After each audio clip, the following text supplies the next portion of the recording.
Now, here's something that I think about all the time because, I don't know, we're all wired differently. And for those of you who are into the Enneagram, any Enneagram fans in the house? Yes, okay. Only a certain number of you raised your hand. Others of you are with fives. I'm a five. So the fives are like, why did he ask us to raise our hand? I need more information. So anyway, I'm a five on the Enneagram, which means I think I try to understand everything, and I constantly feel stupid. My whole life I have felt stupid. It's true.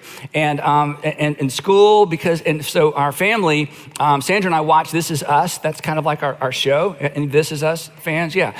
And yes, so same people who were fives. It's amazing right here. Anyway, we might be related. Anyway, so when I watch This Is Us, this is my thing. I say to Sandra, and she knows it's coming. She just rolls her eyes. I say, this program makes me feel so stupid. And it makes me feel stupid because I can't figure out how they did it. And I just want to figure everything out. So for me, when it comes to God, and maybe you can relate to this, there's something in me, like I'm sure there's something in all of us that's like, if God would just do something spectacular one time that I saw, then maybe I would have bigger faith or more faith, or I would understand better. And I think, as I think about this all the time, I think God is so present, and I think God is so apparent that we miss God. And again, we want God to do something spectacular to prove that he is. And I wonder, if God thinks, okay, like what? Like, what do you want me to do? Like, create a rock large enough for you to live on and fine tune everything about it and everything around it so it sustains life and stands in stark contrast to all the other floating rocks in the universe. What if I do that? Oh, I already did that. And we're like, no, do something really amazing. Okay, how about this? How about a 576 megapixel camera? How about I give you 2 of them and put them on the front of your head? And how about I connect them to a 3,000 gigahertz computer with enough memory for you to pass knowledge down generation after generation after generation? I already did that too. How about this little trick?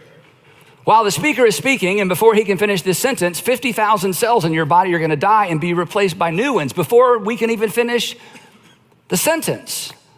And we're like, yeah, and it does all that with no conscious effort on your part. In fact, this is really confusing, and I don't even know if this makes sense. This is just where my head goes. Our brains are way smarter than our minds. I mean, stuff's going on in your body all the time you don't even know about that. It just goes on. And all of that's true. And what is our response? No. We want you to do something like truly spectacular.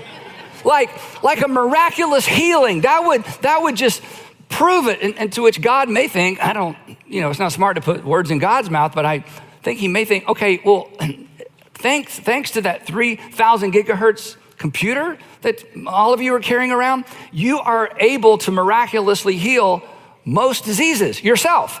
I didn't just heal people. I created a species of self-healers.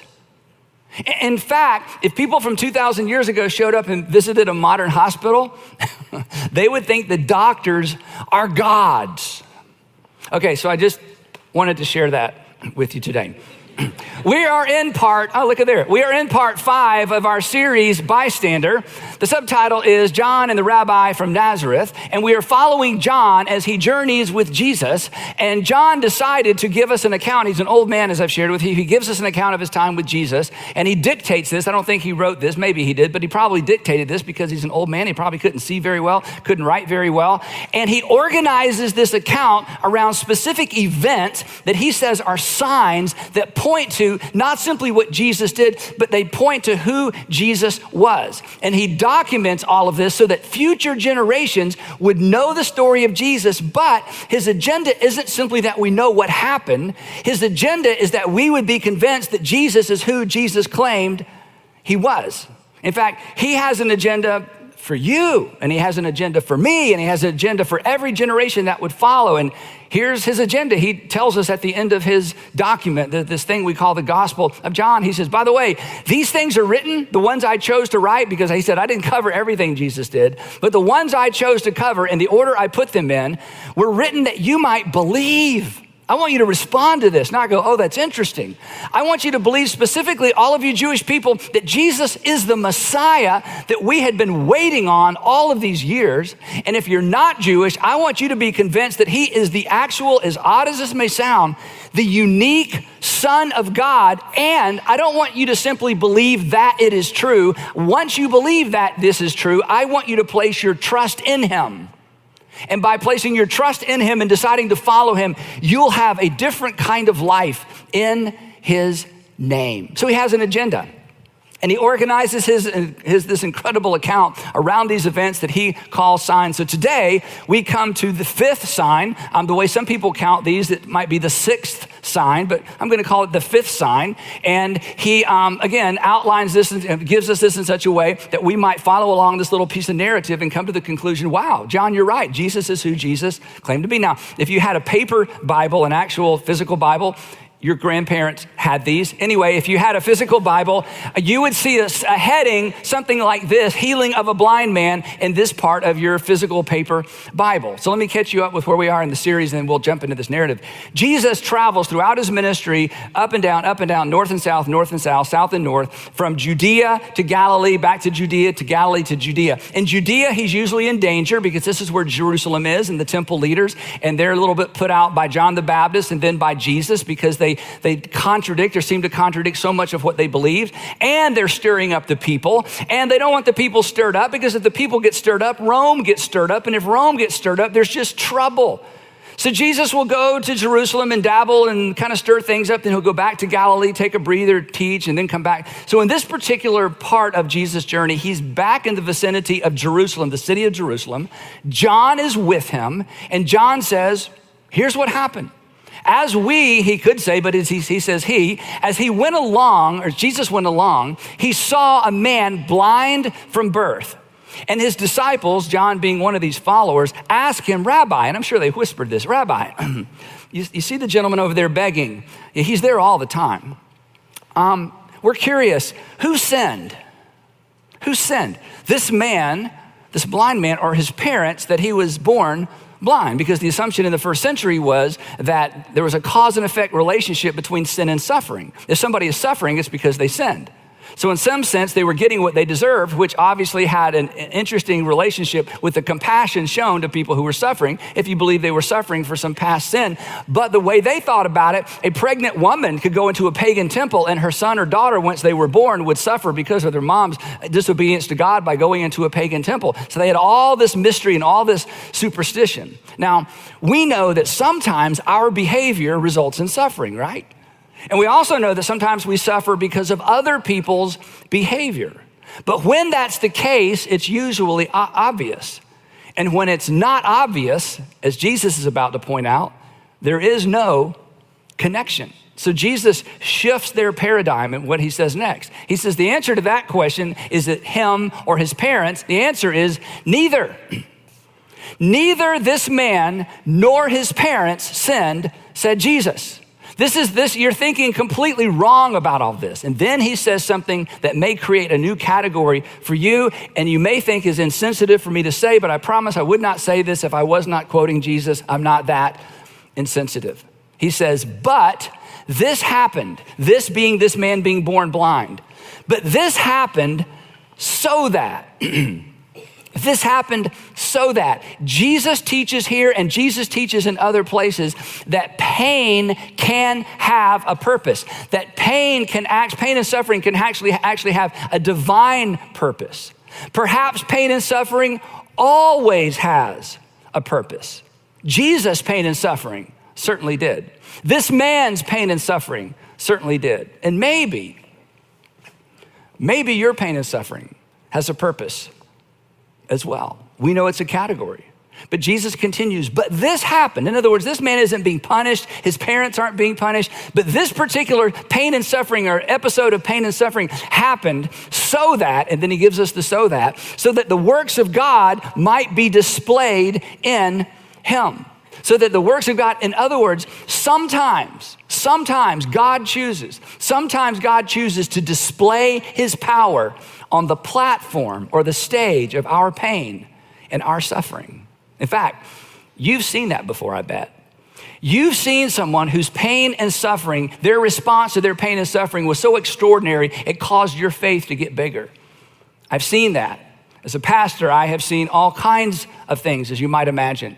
And the most extraordinary things to me in my personal Christian life, the most extraordinary things to me are not the people who live wrinkle-free lives. Their kids all get scholarships and everybody lives to be 99 and dies in their sleep. That's not impressive, right?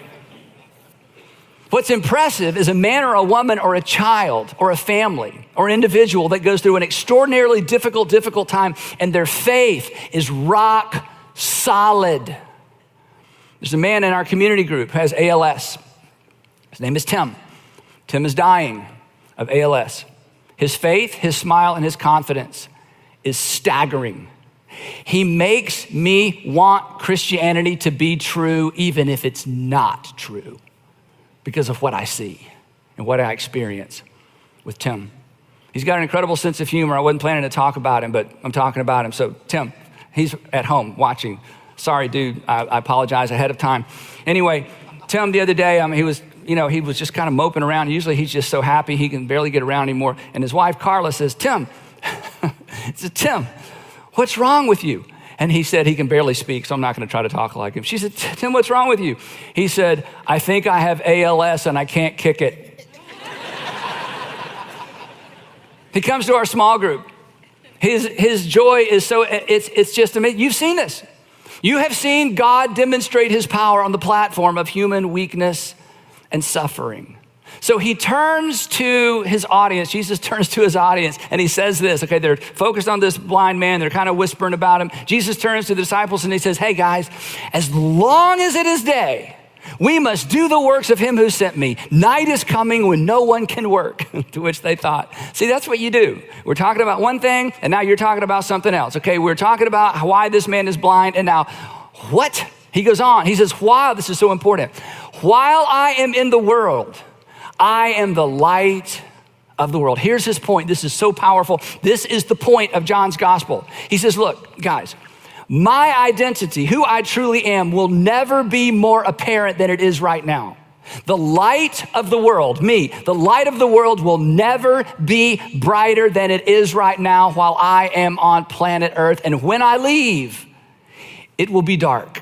And when I leave, it will be dark indeed. So gentlemen, ladies, he would say, watch me, learn from me, and believe. And John, you and Matthew, you guys take good notes. I don't know if he would have said that or not. After saying this, and they're like, okay, are we back to the guy that was blind? After saying this, Jesus does the strangest thing. He spits on the ground, and before they could say, hey, we don't do that here close to the temple, he made some mud with the saliva, and he put it on the man's eyes. Now, I wish we had more details, but we don't. Did he ask him first? Did he say, Peter and John, hold him down? I don't think so, but this is just odd, and we don't have any more details. So Jesus makes mud with his saliva, and just, puts it on the guy's eyes, And then he says something to him that we've heard him tell other people. He says something that actually he tells our whole generation. He says to the man who was born blind, go, he told him, walk away from me. Leave my presence, go and wash in the pool of Siloam. So the blind man, this is foreshadowing. This is John's whole point. This is why he chose this event. So the blind man walks by faith and not by what? Literally. You know what he did? He did what your heavenly Father would like for you to do. He chose to trust someone he could not see based on rumors about that person. At the end of John's gospel, we're going to talk about this when we get there. I just got to rush ahead. He says this. He said, we talked about it a little bit. He said, hey, blessed are you guys because you saw this stuff, but I'm telling you, double blessed are those who believe and have not seen. So the man went, he went to the pool of Siloam. He did what Jesus said and he washed his eyes and suddenly he could see. And where did he go? He went home.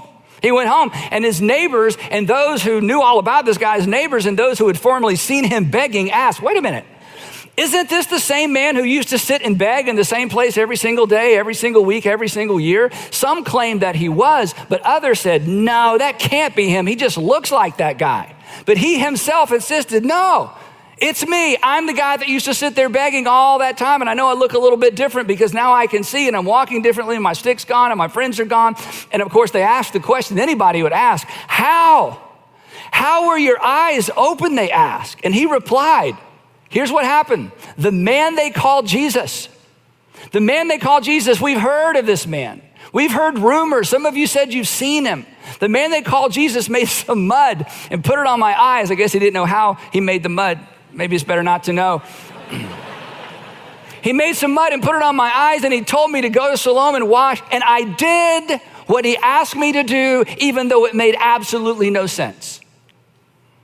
There it is again.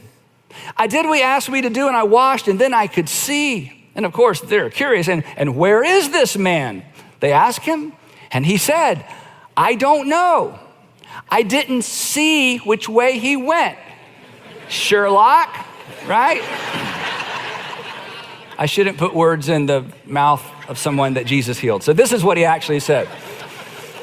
He said, I don't know. So they did what they were supposed to do based on the old covenant or the relationship between God and the nation of Israel. When someone was miraculously healed, or it seemed like somebody was going to be able to come back into society after being healed of a disease, you were to take them to the religious leaders. They were to present themselves to the religious leaders. So they take him to the Pharisees. So they brought him to the Pharisees, the man who had been blind, and then the music, the soundtrack changes. Now the day, he's done it again. Now, the day on which Jesus made the mud and opened the man's eyes was the Sabbath. When will he learn? According to the tradition of the elders, according to the oral, not the written Torah, you weren't allowed to do certain things on the Sabbath, obviously. And one of the things you couldn't do was mix. You couldn't knead, K-N-E-A-D. And because he took spit and mud and he mixed and kneaded, he broke the Sabbath. And you weren't supposed to heal or do medicine on the Sabbath either unless it was to save a life. So he's in big trouble. Therefore, the Pharisees, when they found out what happened, they asked him how he had received his sight. And he said, well, he put mud on my eyes. And the man replied, and I washed. And now he's probably violated the Sabbath as well. And now I see. And some of the Pharisees said, this man, talking about Jesus, is not from God. Okay, how do you know that? Well, it's obvious. For he does not keep the Sabbath. Well, technically, he didn't keep their version of the Sabbath.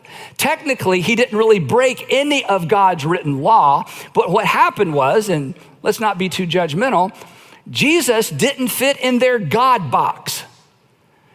And whether you recognize it or not, most of us, maybe all of us, maybe even those of you who don't even believe in God, we have a God box. And Jesus is operating outside the boundaries of the God box. Therefore, he cannot possibly be from God. But others ask a very important question. Wait a minute. Others ask, how can a sinner, if he's not from God, then he's like one of us and the rest of us are sinners. How can a sinner perform such a sign, not a miracle? A sign. John says these were all pointing to the identity of Jesus. How can a sinner perform such signs? So they were divided. Then they turned again to the man who's standing there and to the blind man. They say, what do you have to say about him? Is he a sinner or isn't he a sinner? He's the one who opened your eyes. And the man replied, I don't know. He's a prophet. Now, some of the Pharisees still did not even believe that he had been blind and that he'd received his sight. They think he's making this whole thing up until they sent for the man's parents. And so they bring in the man's parents. The man's parents are afraid because when you get called in by the Pharisees on the Sabbath, you've probably done something wrong. Is this your son? They ask his parents. Is this the one you say was born blind? How is it that he can now see? And they said, well, we know this. We know he's our son, the parents answered, and we know he was born blind, but how he can now see and who opened his eyes, we don't know. Ask him. He's old enough to tell you himself. He's old enough to stand in court. He's old enough to testify for himself. His parents said this. Check this out. His parents said this because they were afraid of the Jewish leaders who had, and here's where some of us are, who had already decided, who had already made up their minds. There was not room in their theology, there was not room in their worldview for what they were seeing, for what they were experiencing, for what was happening right before their very eyes. They had already decided that anyone who acknowledged that Jesus was the Messiah would be put out of the synagogue, ostracized from the community. The word we might use is excommunicated from Judaism.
From first century Judaism, temple Judaism.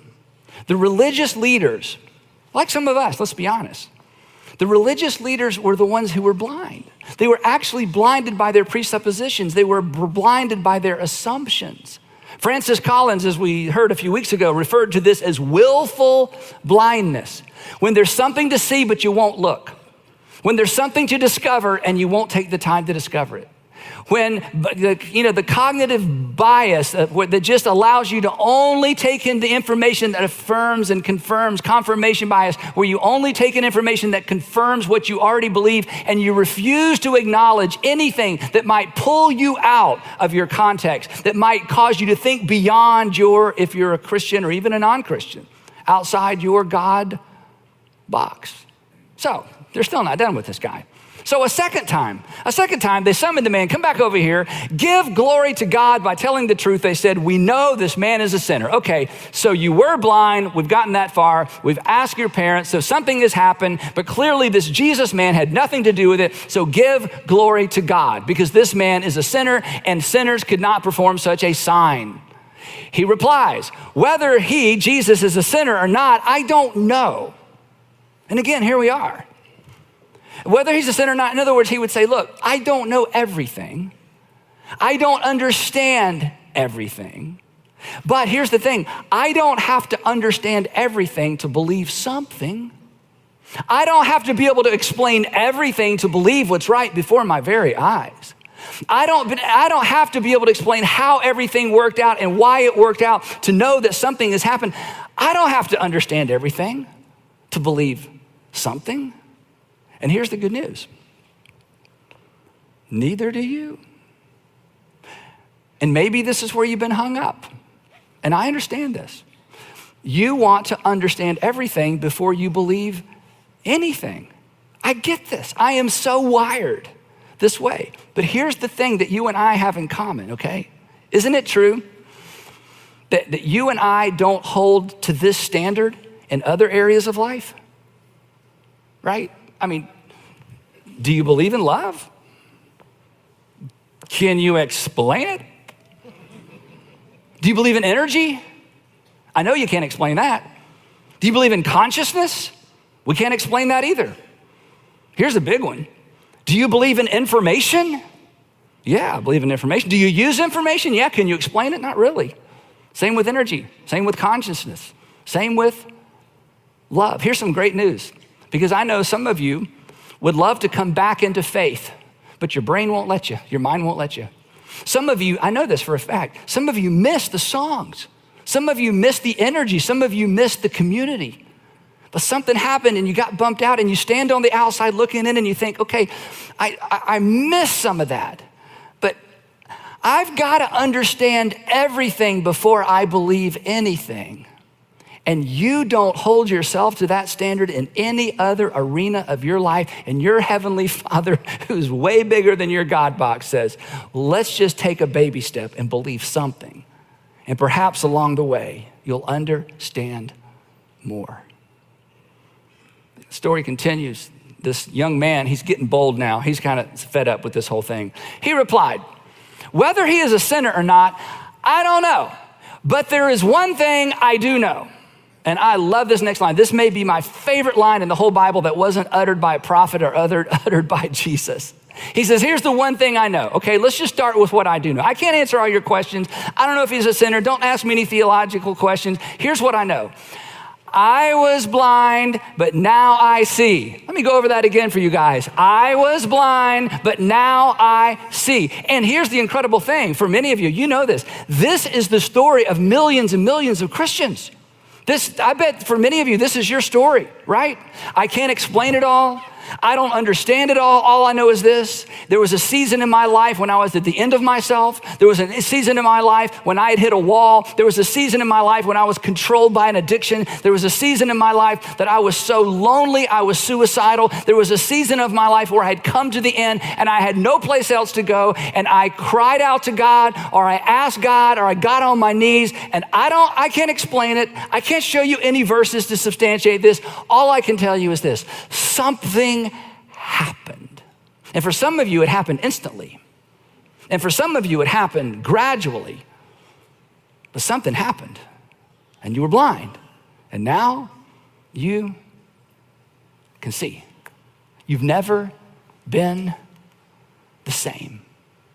And when people hear your story, you acknowledge there are some gaps. And yeah, I'm not sure how this lines up with that. I'm just telling you.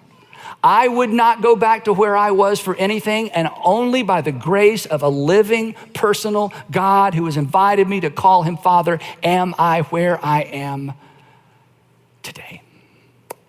All I know is this: I was blind, now I can see. Then they ask him, they're still not done. Then they ask him, okay, so what did he do to you?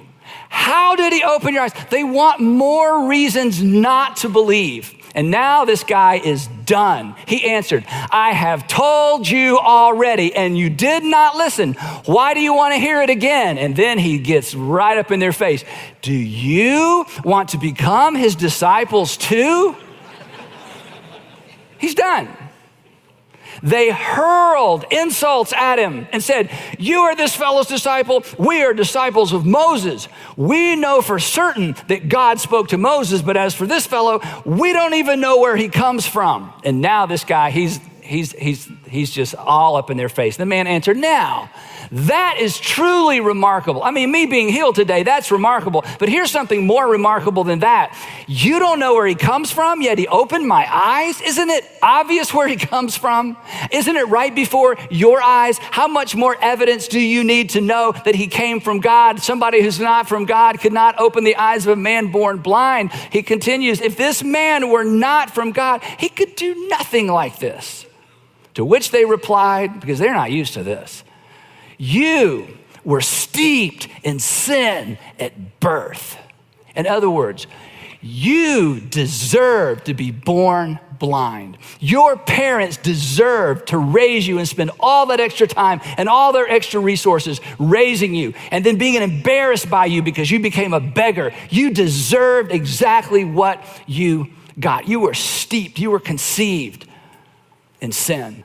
How dare you lecture us? And they threw him out. Willful blindness. Willful blindness. Refusing to look. Refusing to see what can be seen. Refusing to discover what can be discovered. Being too afraid to turn around and peer beyond what we already know into the unknown. Let's just be honest for all of us. That's not flattering to anyone. That doesn't look good on anyone. And Christians, we are certainly not immune. I mean, come on, historically, our resistance to science, our resistance to people who aren't like us, our resistance to people who don't fit in the box of what we have always been taught is acceptable to God, doesn't our unwillingness to look beyond our God box make us look a little bit like the religious leaders in the story? And what happens on the other side of that journey for many of us is instead of expressing compassion, we have expressed disdain. That for different generations, there have been different groups of people that have met this when they came to the church where we sing about God's mercy and grace, because we couldn't figure out how they fit in the God box we grew up with. If you've limited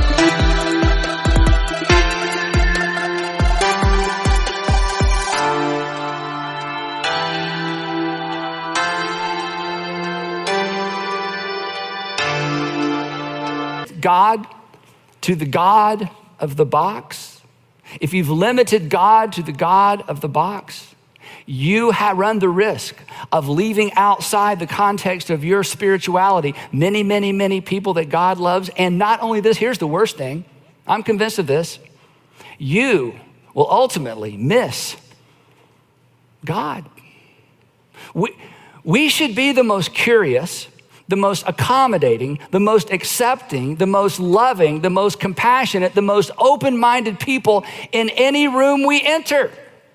We should not be afraid to gaze past the frontiers of our knowledge, past the frontiers into our ignorance. We should be the most excited about science, and we should be the most excited about creating context for people who are far from God to move toward God. And any step anyone takes towards God, whether it fits in our little box or not, should excite us to no end, even if they don't get the words right, even if they don't get the theology right, even if they don't pray right. And if we don't move beyond the God in the box, like the men in the story, here's the great tragedy. We run the risk of missing God. Now, if you're not a Christian, or you used to be, or somebody's making you watch this, they're gonna feed you dessert, or they're gonna take you to lunch. I don't know how they got you to watch this, or you're accidentally watching it, I don't know. Here's the thing for you. Have you looked? Are you afraid to look? Are you curious? Have you looked lately? Have you closed the door on all religion? Have you closed the door on the concept of God? Have you closed the door on the fact that Jesus might in fact be who Jesus claimed to be? Have you closed the door on the concept of a physical, literal resurrection 2,000 years ago? And here's the question. Is that really wise? And is it possible, just saying, is it possible you have a God box as well? And anything that doesn't immediately fit, you immediately discount.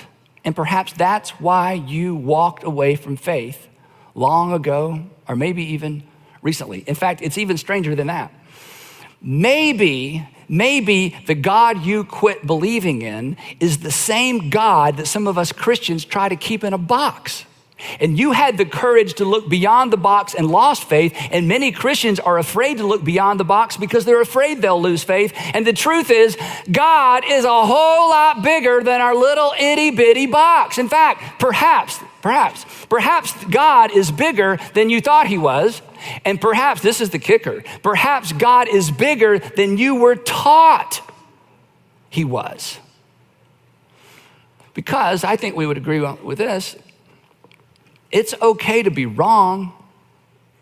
It's okay to be wrong about something. We're all wrong about a lot of things. I mean, every 10 years you look back and go, ooh, that's embarrassing, right? I mean, you look at what you wore and you look at what you thought, and both of them are embarrassing.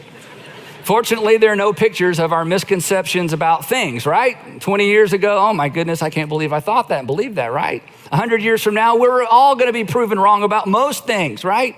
You think about the things your parents taught you or believed, it's like my parents. Hey, one day, I mean, it just goes on. I mean, It's okay to be wrong. And it's okay not to know because we're all learning and we're all curious, we're all figuring things out. But could we all agree on this? It is not okay not to look if there is something to be seen. And John's entire message throughout his gospel is simply this: there is something you should see.